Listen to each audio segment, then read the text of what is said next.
नमस्कार। आज तक के इस खास कार्यक्रम में आपका स्वागत है। कई हफ्तों से एक खबर लगातार टीवी न्यूज चैनल्स पर चल रही है। सुशांत सिंह राजपूत के मौत का रहस्य। कई एलिगेशंस हुए, कई आरोप लगाए गए हैं, कई साजिशें के बारे में बात की गई है। लेकिन इन सब के बीच एक व्यक्ति ने चुप्पी साधी हुई है। एक व्यक्ति जिस पर कई आरोप लगे हैं, जिनको एक तरह से आज विलन नंबर 1 कहिए या इंडियाज मोस्ट वांटेड कहा जाता है। आज वो व्यक्ति इतने हफ्तों के बाद पहली बार अपनी चुप्पी तोड़ने के लिए तैयार है। हम उन्हें सभी आरोपों, सभी साजिशों पर सवाल पूछेंगे।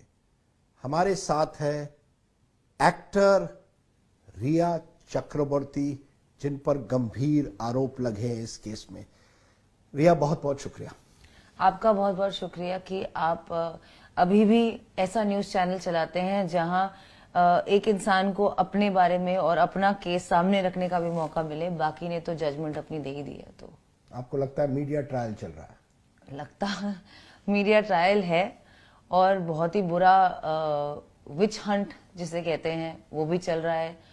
किसी को प्यार करना एक मोस्ट वांटेड क्राइम हो गया है। I think arrest everybody who is in a relationship. क्यों नहीं करते?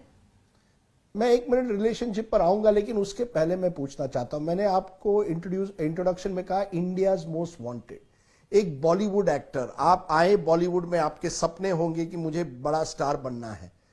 बड़ा स्टार आज इंडियाज मोस्ट वांटेड कहा जाता है, एक तरह से विलन कहा जा रहा है इस पूरे मामले का।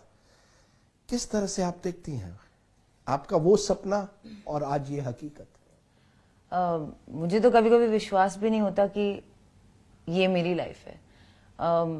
फार फ्रॉम द फैक्ट कि मुझे ये भी विश्वास हो कि सुशांत यहाँ अब नहीं है और वो सब कुछ सच नहीं बता सकता। मेरे सपने तो अब इतने कोसों दूर हैं कि मैं सिर्फ एक गहरी सांस लेना चाहती हूँ जहाँ 4-5 एजेंसीज मेरे पीछे ना पड़ी हूँ। मैं सिर्फ एक नॉर्मल दिन देखना चाहती हूँ जहां मैं सुबह उठ के बस नाश्ता कर सकूं अपने पेरेंट्स के साथ और मेरे परिवार में किसी एक इंसान को एंजाइटी अटैक ना हो। तो सपने तो मेरे कब के पिछड़ गए, पर आई फाइट। You'll fight? आई फाइट। आपने कभी हिम्मत नहीं खोई है? क्योंकि जिस तरह से आरोप लगे हैं, कुछ लोग कहेंगे कि अब तो रिया चक्रवर्ती की हिम्मत भी गई होगी।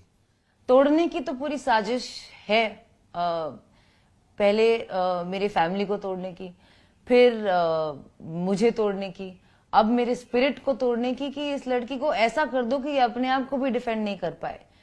क्या बोलती हैं Kangana ji? Systematic break down of a fragile mind Sushant के साथ हुआ है। तो मेरे साथ क्या हुआ है? मेरे साथ क्या हुआ है? It's the systematic breakdown of an innocent family, an innocent girl who loved an innocent boy. आप लोग इस बात से खुश नहीं हैं कि यहां पे कोई गॉसिप और कोई अतरंगी कहानी नहीं है और ये कोई विश कन्या कोई बुला देता है, कभी कोई औकात पे बात कर देता है, मतलब कुछ भी चल रहा है।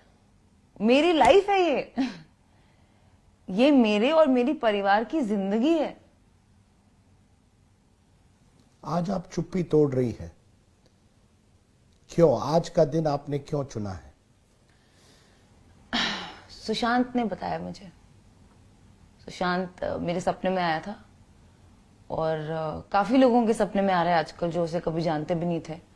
और उसने बोला कि तुम्हें स्पीक द ट्रूथ, जाके सबको बोलो तुम क्या हो, हमारा रिश्ता क्या था और क्या है। मैं उस रिश्ते पर आऊंगा, मैं आरोपों पर ही आऊंगा, बट पहले रिश्ते पर आते हैं। जी, आप अपने और सुशांत के रिश्ते के बारे में हमें बताइए। कब मिले, कैसे मिले, ये रिलेशनशिप शुरू कैसे हुई? तो सुशांत और मैं काफी साल से दोस्त हैं। हम लोग 2013 में यशराज स्टूडियोज में मिले थे। मेरी पहली फिल्म रिलीज हो चुकी थी और उनकी फिल्म काइपोचे रिलीज होने को थी या बस हुई थी और वो YRF आ रहे थे, न्यू टैलेंट बने थे। We are the same manager उस वक्त भी, और हम लोग YRF के जिम में इंट्रोड्यूस हुए, और फिर कभी कभी यहाँ वहाँ अवार्ड शोज पे मिलना जुलना होता था। हम लोग काफी अच्छे दोस्त थे, शायद साल में एक बार भी मिलते हो, बट पूरी बात करते थे कि कैसा है सब कुछ, पूरी मतलब सारी अपनी प्रॉब्लम्स भी शेयर कर लेते थे उसी दौरान। मुझे अच्छा लगता था तभी भी, और लगता था कि यार लेकिन कुछ अलग है, कुछ अलग किस्म का लड़का है, इसके साथ ना बैठ के बात करनी पड़ेगी, पूरी बात करनी पड़ेगी। और फिर अप्रैल 2019 13 अप्रैल सुशांत और मैं रोहिणी अय्यर जी की पार्टी पे मिले। वहां से हमारा रिश्ता फिर एक्चुअली शुरू हुआ, और प्यार तो सुशांत ने तो बोला उसको एक ही दिन में हो गया, पर मैंने एक्चुअली बोला था कि 2-3 महीने दो मुझे, मैं बताती हूँ। ये आई लव यू जो वर्ड है बहुत बड़ा वर्ड है, और मुझे क्या पता था कि इस आई लव यू वर्ड की सजा मुझे अब तक इस तरह काटनी पड़ेगी। आप और सुशांत एक दूसरे से मिलने लगे, आप कुछ महीनों बाद उनके साथ रहने भी लगी, यू बिकेम हिज पार्टनर। ये बताइए, this was a romance therefore from April 2019 धीरे धीरे बढ़ता गया और eventually you moved in with him, आप उनके घर रहने लगी। You saw this as a long term relationship, आपने देखी थी कि इसमें लॉन्ग टर्म रिलेशनशिप है, एक दिन मैं शादी करूंगी, किस तरह से आप देख रही थी ये रिलेशनशिप?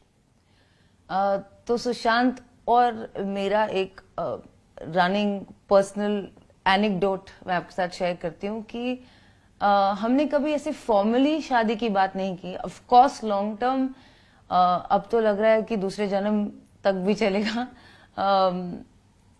एक बात मैं जरूर करती थी कि मुझे एक छोटा सुशांत चाहिए, उसी की तरह, उसी के फेस का एक छोटा sushi.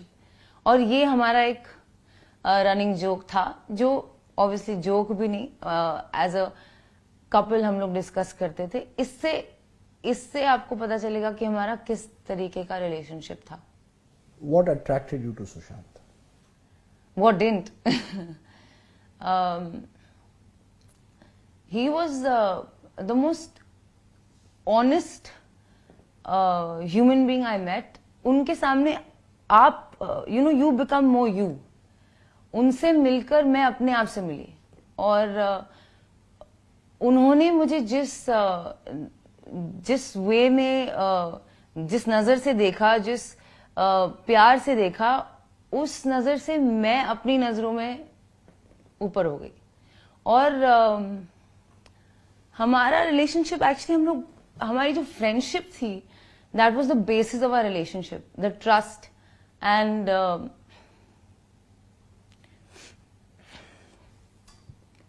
The honesty, the understanding कि दूसरा बंदा आपको पूरी तरह समझता है, चाहे आप लो हो, हाई हो, ये हो वो हो, कोई फर्क नहीं पड़ता। How did things then go so wrong? कहाँ आज की तरह क्या हुआ कि ये जो रिलेशनशिप, जो फ्रेंडशिप आप कहती हैं, लव जिसे आप कहती हैं, क्या हुआ कि धीरे धीरे, या जून 2020 तक, जून 8 की मैं आपको स्पेसिफिकली बात करता हूं, क्या हुआ? आपको घर क्यों छोड़ना पड़ा? आप दिसंबर से उनके साथ रह रही थी, लेकिन जून 8 2020 आप सुशांत का घर छोड़ती है, क्यों? तो मिड ऑनवर्ड सुशांत कूर्ग, जो कि साउथ इंडिया में एक टाउन है, वहां शिफ्ट होने की प्लानिंग और तैयारी कर रहे थे। उन्होंने अपने लॉयर और अपने घर में जो फ्लैटमेट्स हैं और एक दूसरे दोस्त आयुष शर्मा को भी फोन करके, पहले बीर शिफ्ट होने का उनका प्लान था, वो काफी कंसिस्टेंटली एक घर ढूंढ रहे थे शिफ्ट होने के लिए। He wanted to leave to Coorg. He wanted to move to Coorg. Move to Coorg in May 2020. In May 2020. And I in fact have messages उनके लॉयर के साथ कि आप प्लीज घर आइए और उनको हेल्प कीजिए। He wants to move there. He wants to set up something वहां पे. Leave stardom completely. बोल तो रहा था, but I thought he thought maybe I'll stay 6 months there. I'll do a film and I'll keep that as my base. He was very different. He was not very into ये Mumbai life and city life. He was not a very big fan of that. He wanted पहाड़, peace, खेती. ये उनके सपने थे. In fact ये हमारे सपने थे कि हम कहीं और रह के साल में एक पिक्चर कर ही सकते हैं मुंबई में, और क्या पता साथ ही कर लें तो क्या ही बात हो. जून 8 को क्या हुआ, वो पूरा दिन हमें बताइए. जी, तो सुशांत कूर्ग शिफ्ट होने की तैयारी कर रहे थे, और contrary to the allegations on me कि मैं नहीं उनको जाने दे रही थी, मैं काफी अंडरस्टैंडिंग थी उस बात को लेकर, और मुझे लगा कि if that's better for him, which I felt it would have been better for him, then that's that. Long distance relationship भी होता है, मैं कुछ महीने वहां बिता सकती हूँ, कुछ महीने अपने घर पे बिता सकती हूँ, और चलता रहा. जैसे through the lockdown Sushant depression kicked in again. There were phases. कभी वो ठीक होते थे, कभी वो ज्यादा डिप्रेस्ड होते थे. It's been diagnosed as bipolar disorder.